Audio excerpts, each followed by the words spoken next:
Bonsoir à tous et merci de nous rejoindre pour cette heure d'information. Au sommaire de ce vendredi 19 novembre, la session de l'Assemblée de Corse. Au lendemain de vifs débats autour de la somme due à la Corsica Ferries, les élus ont débattu tout aussi vivement de l'aménagement du territoire et du Paduc, le plan d'aménagement et de développement durable de la Corse. La fièvre catarrhale, après 4 ans d'absence, la maladie a fait son retour dans l'île à la mi-octobre. Actuellement, 14 foyers ont été recensés. Le monde agricole s'organise. Demain, les chambres d'agriculture ainsi que l'interprofession laitière communiqueront aux éleveurs les modalités pour vacciner leurs troupeaux.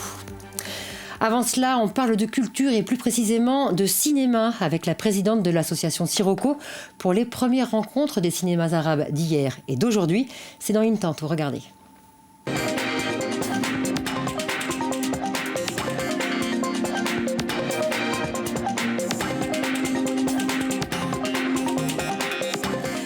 Fatima Pouponi, bonsoir. Bonsoir. L'association Sirocco que vous présidez lance aujourd'hui à Ajaccio la première édition des rencontres des cinémas arabes d'hier et d'aujourd'hui. Quelle est l'ambition de ce festival ? Alors l'ambition est multiple, elle est avant toute chose de montrer un cinéma et de faire voir un cinéma assez méconnu, peu connu, donc les cinémas arabes. Alors c'est assez vague et vaste quand on dit cinéma arabe, arabo-berbère, nous devrions même préciser, à des publics qui n'ont pas l'habitude effectivement de voir des films arabes, hormis les plus connus qui sont ceux de Nabil Ayouch en général, et de rencontrer justement aussi les réalisateurs de ces films. Vous organisiez jusqu'à présent Cinéma Greb, qui est une manifestation un peu du même style, mais qui existe toujours. Quelle est la différence avec ces nouvelles rencontres ?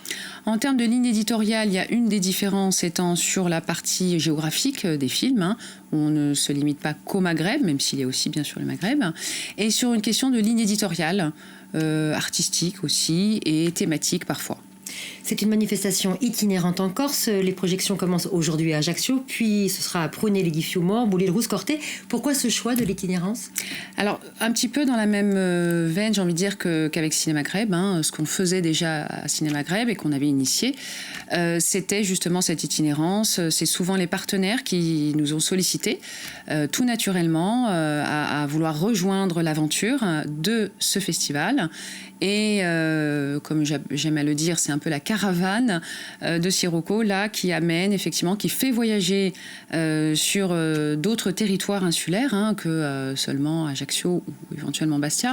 Donc dans les territoires comme effectivement la Balagne ou le Fiumor. Ça vous permet de rencontrer de nouveaux publics ? Complètement. Il y a effectivement, chaque territoire aura un public a priori différent.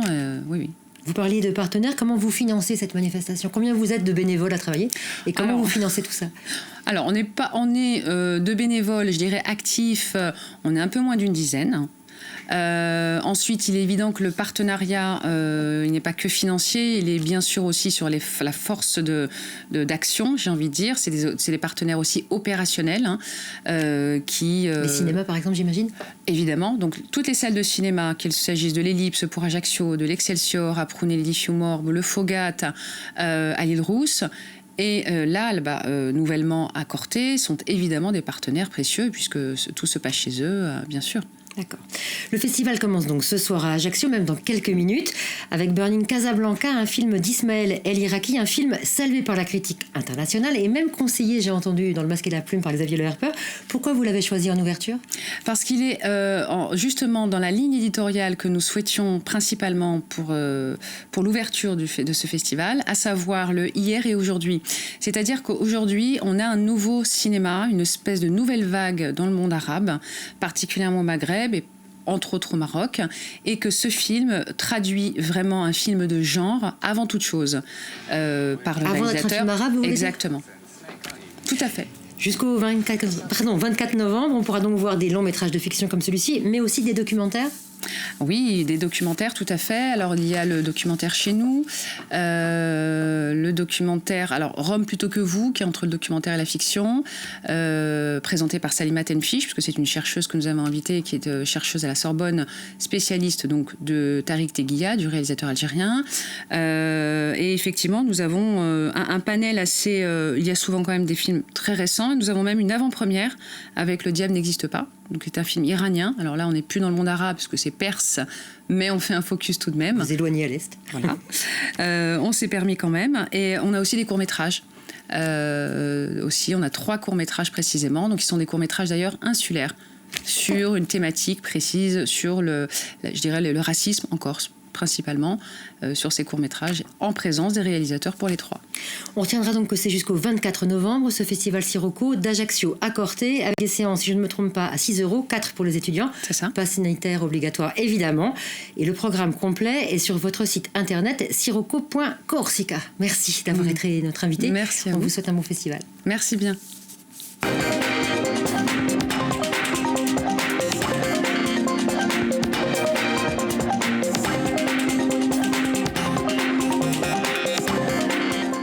Et le retour d'Intanto lundi, ce sera avec de la politique. Mais il est 19h, c'est l'heure de votre Corsica Zère.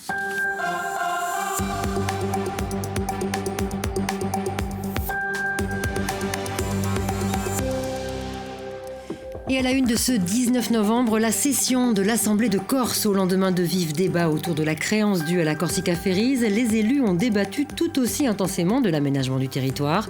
Depuis l'Assemblée, nous en parlerons avec le président de l'Agence d'aménagement durable, d'urbanisme et d'énergie de la Corse, Julien Paolini. La circulation du Covid-19 s'accélère dans l'île. Le taux d'incidence monte en flèche, en particulier chez les 15-19 ans. Le nombre d'hospitalisations reste sous contrôle, mais la 5e vague impacte le milieu scolaire. Cette semaine, avec 133 élèves testés positifs et 29 classes fermées, un record depuis la rentrée de septembre. Et puis le Restonica Trail intègre le circuit mondial. La célèbre course cortenaise a reçu le label UTMB World Series. Elle fait désormais partie du cercle très fermé des 30 épreuves mondiales les plus prestigieuses de l'Ultra Trail. Mais avant de développer ces titres, on s'intéresse aux assises de la Haute-Corse dans l'attente du verdict. Depuis lundi, Morad Akaouche est jugé pour tentative d'assassinat. Les victimes de surveillants du centre pénitentiaire de Borgo attaqués au couteau en janvier 2018. En fin d'après-midi, le procureur a requis 25 années de réclusion criminelle assorties des 2 tiers de sûreté. On retrouve François-Albert Bernardi et Christian Giuliani au palais de justice de Bastia. Après plus d'1h30 de réquisition, l'avocat général conclut 25 ans de réclusion criminelle, dont les 2 tiers en période de sûreté à l'encontre de Morad Akaouche. Pour l'avocat général, l'acte était prémédité. Il épluche tout ce qui a été dit à la barre au long de la semaine. Il explique que rien ne peut justifier l'agression des 2 surveillants pénitentiaires. Pour lui, c'est clairement une tentative d'assassinat aggravée par le fait que ces personnes portent l'uniforme. Dans ses réquisitions, l'avocat général revient sur le propos de Morad Akaouche. Il disait qu'il était menacé par des détenus harcelés par certains surveillants.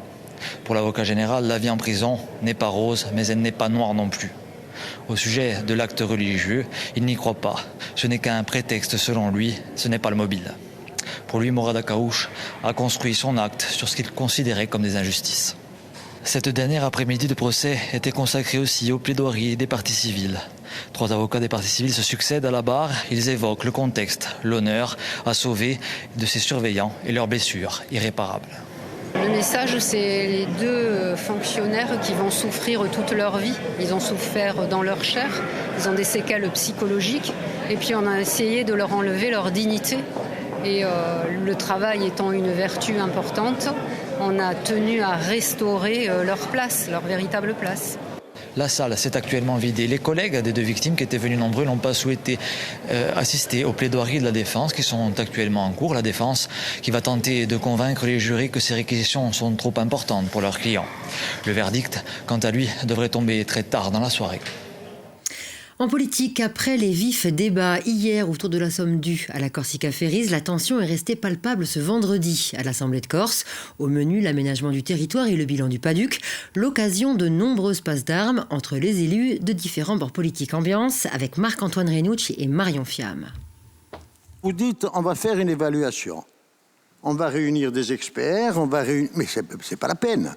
Mais l'évaluation, moi je vous la fais en 2 minutes. L'évaluation, c'est 0. Le document, en l'état, je ne le vote pas, mais pas parce que je le conteste, parce que je considère qu'il est complètement incomplet. Vous savez pertinemment que ce document est un blocage pour la possibilité de bon nombre d'entre nous et bon nombre de nos enfants de s'installer. Vous le savez comme moi. Et je ne parle pas du littoral, je ne parle pas de Santa Giulia, Je ne parle pas de palombadjes qui sont des espaces emblématiques et que tout un chacun connaît ici. Je parle de l'ensemble de ces hameaux, cette ruralité à laquelle vous êtes tous, les uns et les autres, attachés. Oui, il faut un document de planification.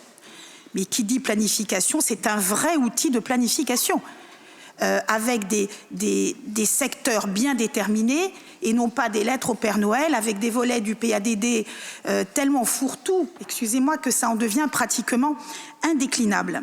Je ne vais pas tenter de dire qu'il y a un petit boulgui-boulga qui s'organise, qui ne dit pas la même chose sur les critiques émises au Conseil exécutif, mais pas loin.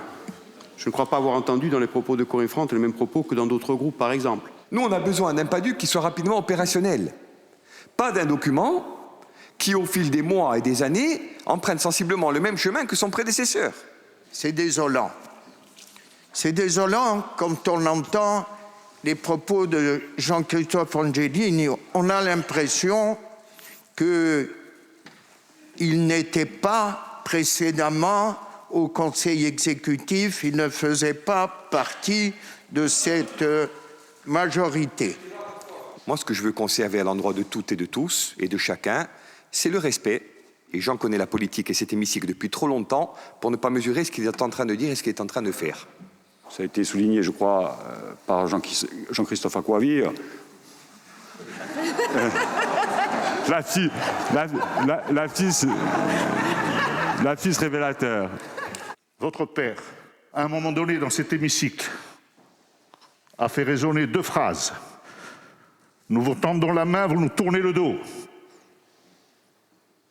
Oui, s'il y a une main tendue, on va la saisir sur ce document-là. Je suis certain que notre main tendue rencontrera la vôtre. Alors, qui est contre ce rapport? Contre? Qui s'abstient? Qui ne participe pas? Qui est pour? Donc, Fapo, Blue, Pierre Jong est pour. Voilà, donc le rapport est adopté. Et pour faire le point sur ce rapport et cette journée, à l'hôtel de région, on retrouve Dominique Moret en compagnie du président de l'Agence d'aménagement durable, d'urbanisme et d'énergie de la Corse, Julien Paolini. Pour aller plus loin, nous sommes avec Julien Paolini, le président de l'Agence de l'urbanisme et de l'environnement de la Corse. Bonsoir. Alors pourquoi est-ce qu'il faut réviser le PADUC? En tout cas, pourquoi est-ce qu'il faut l'évaluer? Alors, cette étape d'évaluation du PADUC est une étape imposée par le Code général des collectivités territoriales qui indique qu'à échéance de 6 ans d'application du PADUC, je rappelle que le PADUC a été adopté en octobre 2015, et donc aujourd'hui en 2021, 6 ans d'application, nous sommes donc le moment de réaliser ce diagnostic, cette analyse globale du PADUC, et notamment ses effets sur l'environnement. C'est ainsi qu'est rédigé l'article du Code général des collectivités territoriales, qui, au terme de cette analyse, doit permettre à l'Assemblée de Corse de déterminer s'il faut réviser, modifier le PADUC et de définir les procédures liées à une éventuelle évolution du document. Alors ça, évidemment, on saura s'il faut évaluer, s'il faut faire évoluer ce document après l'analyse qui aura été faite. Mais on a le sentiment que ça pêche un peu. Du moins, les maires disent qu'ils ne peuvent plus faire leur PLU, leur plan local d'urbanisme.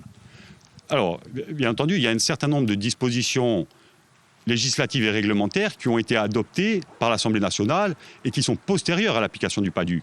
On peut citer par exemple la loi Elan, la loi Allure ou encore plus récemment la loi Climat et Résilience. Autant de lois qui sont venues après le PADUC, et donc il y a un travail de diagnostic à faire pour mettre en compatibilité le PADUC avec ces différentes réglementations. La difficulté des maires, elle est probablement liée à la fois à ces différents textes et aussi à finalement la non-stabilisation des dispositifs du PADUC.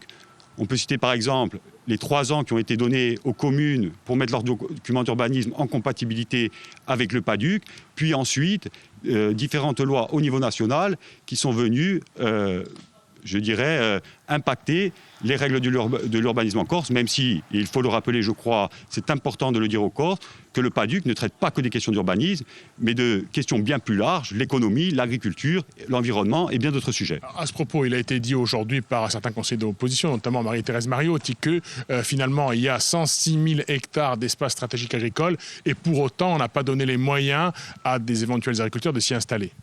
Alors la question des espaces stratégiques agricoles, elle est aussi au centre, bien sûr, du PADUC. Ce sont des espaces importants pour la préservation et la mise en production dans un objectif d'atteinte de l'autonomie alimentaire. Bien sûr, et qu'il est entendu qu'il y a un travail à faire pour mettre en production ces espaces, mais leur non-protection aliénerait toute éventuelle valorisation de ces espaces et leur donner une vraie valeur productive pour notre agriculture demain. Alors, très rapidement, une dernière question. Vous souhaitez également créer une instance où des associations, des maires pourraient siéger. De quoi s'agit-il très vite? Alors, il nous semble aujourd'hui indispensable sur ces questions-là, qui font souvent polémique et qui sont au cœur des interrogations des Corses, de créer une instance où on puisse dialoguer, échanger sur ces sujets majeurs pour l'avenir de la Corse. Julien Paolini, merci. Et désormais, la session de l'Assemblée de Corse est terminée.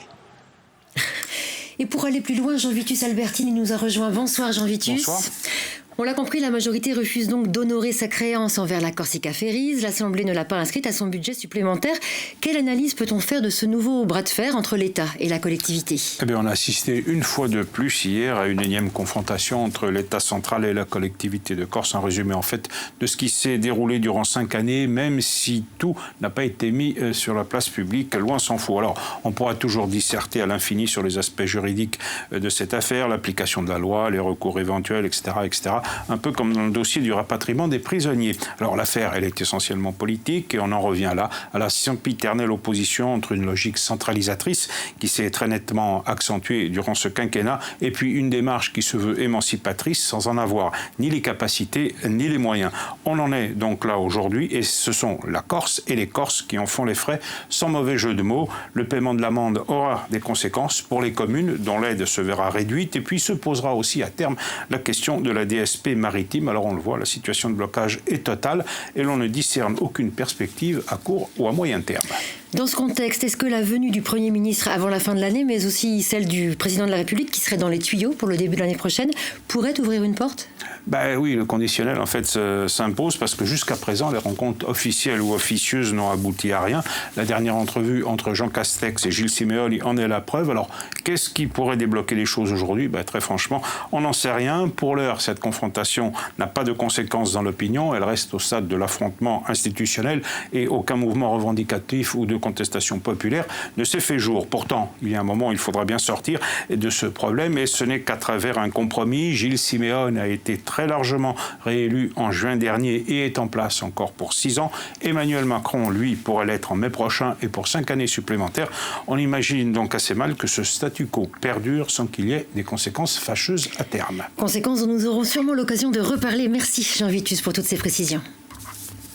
Et sachez que de cette affaire opposant la collectivité à la Corsica Ferries et maintenant à l'État pour le règlement des 90 millions d'euros, il en sera largement question ce soir dans Révicht. À Jean-Vitus Albertini et nos confrères de radio et de presse écrite reçoivent Jean-Marc Chabrini, premier secrétaire fédéral du Parti socialiste de la Corse du Sud. Révicht, ce sera à 20h10 sur Viastel. La situation sanitaire se dégrade dans l'île avec un taux d'incidence, le nombre de cas positifs pour 100 000 habitants, très au-delà du seuil d'alerte, en particulier chez les 15-19 ans. Cette 5e vague a des répercussions dans les écoles. 133 élèves ont été testés positifs cette semaine, un record depuis la rentrée de septembre. On fait le point avec Marie-France Giuliani et Victor Bachtik. Bonjour madame, l'école m'a informé que votre enfant a été testée positive. Oui. Elle est en CM2, bilingue, donc je vais fermer la classe. Une semaine de fermeture. Le docteur Ferrara téléphone aux parents pour les nouveaux cas positifs, mais aussi pour les cas contacts et les cas symptomatiques signalés par les chefs d'établissement. Autant le dire, ces journées sont de plus en plus chargées. 29 classes sont actuellement fermées, 133 élèves malades. Un petit record depuis la rentrée. Aucune école, en revanche, n'a été obligée de fermer. Nous fermons la classe si c'est au primaire, c'est-à-dire en école maternelle ou école élémentaire. Dans les collèges et les lycées, nous adressons un message aux familles ou un courrier. Et si l'enfant a fait un Covid qui date de moins de 2 mois, il n'est pas isolé, il n'a pas à faire un test, il reste en classe. Si l'enfant est vacciné avec un schéma vaccinal complet, il fait un test tout de suite. Si le test est négatif, il peut reprendre les cours. Il sera retesté 7 jours plus tard. Dans les collèges et lycées, ne sont donc automatiquement isolés que les adolescents malades qui n'avaient pas été vaccinés. C'est sur la plaine orientale et dans le sud de la Corse que pour l'instant il y a le plus de cas Covid. Mais de toutes les tranches d'âge, ce sont les 15-19 ans qui enregistrent le plus fort taux d'incidence, 280 pour 100 000 habitants. Un tiers d'entre eux n'ont pas été vaccinés. Au chapitre social, le rapport 2021 du Secours catholique sur la pauvreté en France vient d'être publié. En Corse, le budget de l'aide alimentaire a été multiplié par 3 durant la crise Covid. Surtout, 95% des bénéficiaires de 2020 sont des familles jamais aidées jusque-là par le Secours catholique. Je propose d'écouter Germaine Bourdet, c'est la déléguée régionale du Secours catholique. Moi, je dirais que le plus grand bouleversement, c'est le nombre de familles et familles monoparentales qui nous ont sollicité pour l'aide alimentaire. Alors, on ne fait pas de la distribution alimentaire, on donne des chèques, des bons d'achat au niveau des familles, mais vraiment là-dessus, il y a, je dirais, une explosion des demandes d'aide. On n'a pas pu répondre à toutes les demandes, et cependant, on est à 85% de demandes sur la question alimentaire, alors qu'au niveau national, ils sont plutôt autour de 50%. La grève se poursuit à la Poste du Nez, où 9 acteurs sur 13 ont arrêté le travail à l'appel du STC et de la CGT. Ils contestent le plan de réorganisation voulu par la direction dans la micro-région. Amel Brignoli, Tiffany Ortiz-Verrea. Depuis hier, les camionnettes jaunes de la Poste ne circulent plus dans le Nébu. En cause, la sécabilité voulue par la direction, qui consiste à répartir la tournée d'un facteur absent entre ses collègues.